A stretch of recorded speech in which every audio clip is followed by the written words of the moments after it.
Didik TV KPM. Untuk mata pelajaran kita pada hari ini, cikgu, silakan. Okey, kita tengok antara contoh soalan Okey, cikgu imbas kembali dalam mata pelajaran perniagaan kita ada kertas 1 dan kertas 2. Baik. Kertas 1 tu kita objektif dan cikgu yakin semua anak murid cikgu tak ada masalah sebab kita ada pilihan jawapan A, B, C, D. Kertas 2 ni pula kita ada 3 bahagian. Masa menjawab 2 jam 15 minit dan kita ada 3 bahagian. Bahagian A, bahagian B dan bahagian C. Okey, bahagian A ni kita ada 6 soalan, jawab 5 soalan. Baik. Bahagian B kita ada 3 soalan dan kita kena jawab 2. Baik. Dan bahagian C ni kajian kes ada 1 soalan dan wajib jawab. Baik. Tapi hari ini dengan masa yang ada ini, cikgu tunjukkan beberapa soalan contoh bagi bab yang kita belajar tadi, sumber fizikal. Okey, yang pertama kita tengok soalan contoh nombor 1. Jelaskan perkara berikut yang terdapat dalam jenis sumber fizikal dalam perniagaan. Okey, kata tugas di sini ialah jelaskan. Baik. Okey, jelaskan. Jadi yang pertama kita tengok stok dan yang kedua adalah produk siap. Stok mewakili 2 markah. Okey, sekarang ni jelaskan perkara berikut yang terdapat dalam jenis sumber fizikal dan perniagaan. Yang pertama, stok. Baik. Sebelum kita nak jawab, apa yang kita perlu tulis dahulu, apa yang kita perlu buat dahulu. Nirmal, boleh? Nirmal macam tahu-tahulah cikgu nak tanya. Terus angkat tangan. Seiring, cikgu. Seiring dan sejalan. Baik, silakan Nirmal. Kita kena tulis kepala ayat atau ayat pemula. Kita kena tulis kepala ayat ataupun ayat pemula. Okey, apa itu kepala ayat? Apa itu ayat pemula? Siapa yang nak bantu cikgu? Elijah kot. Silakan Elijah. Silakan Elijah. Kepala ayat tu macam ambil ayat dari soalan tu. Tapi potong kata tanya. Potong, okey. Ambil yang dekat ni tapi potong ke depannya. Okeylah, macam mana tu Elijah? Cuba boleh tak bagi cikgu contoh?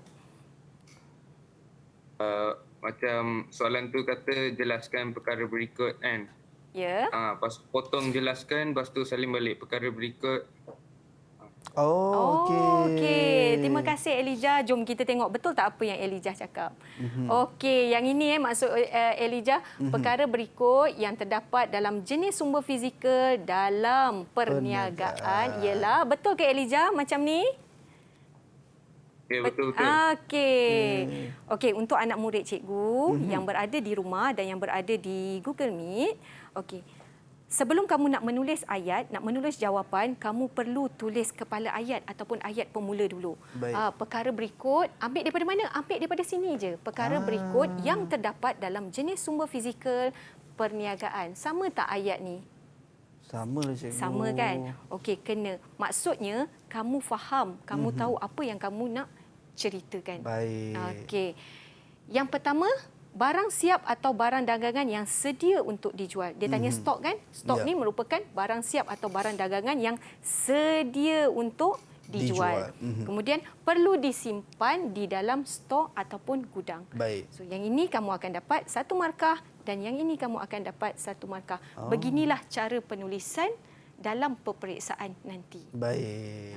Okey? Cikgu, sekiranya murid tak tulis ayat pemula ataupun kepala ayat tu, cikgu, bagaimana, cikgu? Sekiranya tak tulis ayat pemula ni, kebarangkalian untuk mereka akan dapat penalti tu tinggi. Okey. Jadi hati-hati. Jadi hati-hati. Penalti tu, apa maksud penalti? Penalti tu apa maksud penalti? Aidil, apa maksud penalti, Aidil? Tolak markah. Ya, dekat sini tadi dah dapat berapa markah, Aidil? 2. 2. Okey, katakanlah tak tulis. Baik. Kan, nak dijadikan cerita. Apa akan berlaku? Penalti. Jadi, kamu akan dapat? 1 markah. 1 markah. Allah sayangnya. Daripada nak dapat A+, terus jadi A. Disebabkan oleh penalti ini. Baik. Okey. Jelas? Baik, jelas, cikgu. Terima kasih, cikgu. Okey. Seterusnya. Ya. 1 Roman 2 tadi kan? Produk siap. Ya. Okey. Tadi kita tengok stok. Sekarang kita tengok produk siap pula. Okey. Apa itu? Jelaskan perkara berikut. Apa itu produk siap? Baik. Okey, seperti biasa yang Elijah dah bagi tahu tadi, kita kena tulis kepala ayat ataupun ayat pemula. Ayat pemula. Maka jawapan dia berbentuk begini. Perkara berikut yang terdapat dalam jenis sumber fizikal bagi perniagaan untuk produk siap, barang akhir. Kita beritahu apa itu maksud produk siap. Baik. Produk siap ni maksudnya barang akhir iaitu setelah siap diproses dan sedia dijual di pasaran, terdiri daripada barang keperluan dan kehendak. Yang ini dapat 1 markah, yang ini dapat 1 markah. Jadinya Jadi 2 total markah. 2 markah. Itu dia. Kalau tak tulis ni, kebarangkalian boleh dikenakan. Penalti. Kita dah ada 4 markah. Kita dah dapat 4 markah dah dekat situ. Ya, cikgu. Okey. Baik. Ini contoh soalan yang kedua. Baik. Biasanya anak murid cikgu, bukan anak murid cikgu lah, Ya. calon-calon SPM, semua anak murid ni, dia bila dia tengok ayat panjang-panjang macam ni je kan, dia terus takut. Jangan risau, jangan khawatir. Ya. Seperti yang cikgu dah ajar sebelum-sebelum ini, baca menggunakan pembaris. Alah, hari ni cikgu tak bawa pula pembaris. Tapi cikgu yakin kamu yang berada di rumah dan yang berada di GM ada pembaris kan? Jadi baca menggunakan pembaris. Maksudnya letak pembaris di sini dan baca. Okey, kita tengok Puan Syikin merupakan seorang usahawan yang membuka butik Muslimah Syikin di Pekan Rawang, Selangor. Baik. Okey, kemudian beliau telah memasarkan pelbagai koleksi pakaian muslimah, telekung dan tudung. Beliau juga bercadang untuk meluaskan pasaran produk muslimah beliau ke seluruh negeri Selangor. Merujuk kepada situasi di atas, jawab soalan berikut. Nyatakan 3 jenis sumber fizikal yang diperlukan oleh Puan Syikin, 3 markah. Jelaskan prosedur mengurus sumber fizikal dalam perniagaan Puan Syikin, 5 markah. Ya. Berikan tujuan mengurus sumber fizikal dalam perniagaan Puan Syikin. Okey, kita tengok ya. Merujuk kepada situasi tersebut, jawab soalan berikut. Nyatakan 3 jenis sumber fizikal.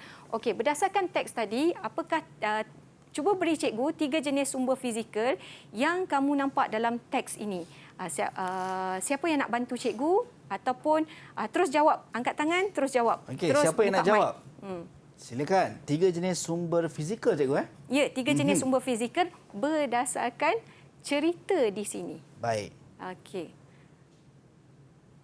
Aidil cikgu. Aidil, ya, silakan Aidil. Silakan Aidil. 3 jenis sumber fizikal yang diperlukan oleh Puan Syikin ialah bangunan dan kemudahan, Okey. penanda mesin, Ya. peralatan teknologi maklumat dan komunikasi. Wow. Jom kita tengok ada tak jawapan Aidil dekat situ. Terima kasih Aidil. Agak-agak tadi boleh tak Aidil dapat jawab markah penuh? Boleh cikgu. Boleh sebab Jawapannya penuh. jawapannya penuh dan dia tak lupakan ayat pemula ini ataupun kepala ayat ini. Okey. Ingat tak tadi? Ingat cikgu. Biasakan dengan diri kamu mulakan dengan ayat pemula ini. Baik. Alamak, macam nak padam. Tak apalah. Mulakan dengan yang ini. Dan ingat macam whiteboard dekat sekolah. Okey, kemudahan dan bangunan. Okey, ini 1 markah. Peralatan komunikasi dan teknologi maklumat. Tadi cikgu guna istilah TMK kan? Inilah dia. Kemudian kilang dan mesin. Okey, terima kasih Aidil. Kamu dapat markah penuh ya. Tepuk tangan. 3 markah untuk Aidil. Kongsi seorang setengah. Okey, next kita tengok pula yang B. Baik. Merujuk kepada situasi di atas, jawab soalan berikut. Jelaskan, kata tugas dia dekat sini, dia minta kamu jelaskan prosedur mengurus sumber fizikal dalam perniagaan Puan Syikin. Ada 5 markah dekat sini. Okey, tadi kita baru lepas belajar prosedur mengurus sumber fizikal. Ya. Okey, apa prosedur dia? Siapa yang nak bantu cikgu jawab?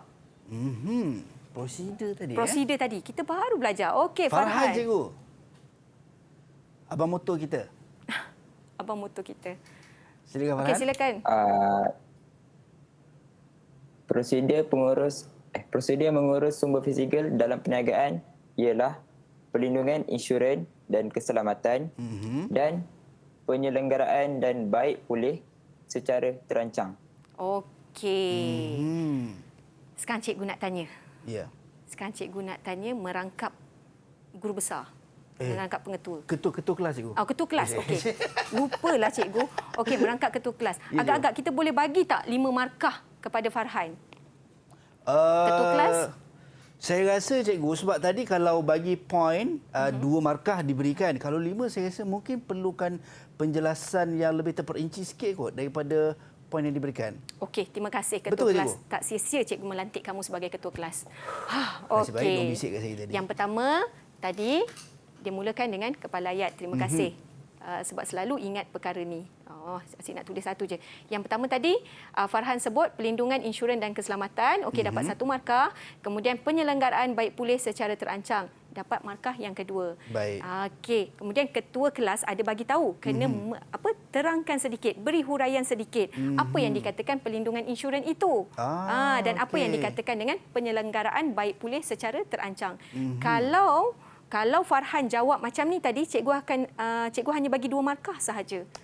Tapi sebab tadi ketua kelas ada bantu untuk tambah jawapan, maka bolehlah dapat 5 dengan syarat huraikan dia. Untuk melindungi daripada pelbagai risiko dan mengelakkan kerugian. Okey, contoh insurans kebakaran diterima. Kemudian penyelenggaraan baik pulih ni apa dia? Dapat mengelakkan kerosakan dan mengganggu produktiviti. Dapat lagi markah. Baik. Pemeriksaan dan penyelenggaraan berkala untuk mencegah kerosakan. Dapat lagi markah. Maka dapatlah markah markah penuh. Baik. Tapi kat sini cikgu tulis banyak kan? Cikgu tulis banyak. Boleh ke cikgu nak tulis banyak ni? Boleh, tak ada masalah. Okey, yang penting ada huraiannya. Yang penting ada huraian je. Dan nasihat cikgu, tulis, jangan tinggalkan kertas kosong. Baik. Menulislah, jangan tinggalkan kertas kosong sebab nanti susah kamu nak dapat markah. Didik TV KPM